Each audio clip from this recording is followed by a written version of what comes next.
ఒకవైపు CM YS Jagan మేమంతా సిద్ధమంటూ bus యాత్రకు బయలుదేరుతున్నారు. మరోవైపు విపక్ష నేత చంద్రబాబు ప్రజాగళం పేరుతో సభలు, సమావేశాలు, రోడ్ షోలు చేయనున్నారు. ఇద్దరు అగ్రనేతలు ఇవాళ యాత్రలకు సిద్ధం కావడంతో ఏపీలో రాజకీయ వేడి మరింత రాజుకోనుంది. విమర్శలు, ప్రతి విమర్శలతో రాష్ట్ర రాజకీయం వేడెక్కనుంది.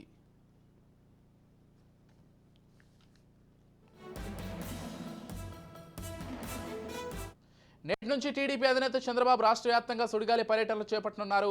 ప్రజాగళం పేరుతో సభలు, సమావేశాలు, రోడ్ షోలు చేయనున్నారు. ఇప్పటికే తన సొంత నియోజకవర్గం కుప్పంలో ప్రచారం సాగిస్తున్నారు చంద్రబాబు. ఇంటింటికి తిరిగి ప్రచారం చేశారు. నేటి నుంచి చంద్రబాబు ప్రజాగళం ప్రచార యాత్ర కూడా రాయలసీమ నుంచే ప్రారంభమవుతుంది. 31 వరకు ఆయన ప్రచార షెడ్యూల్ ఖరారైంది.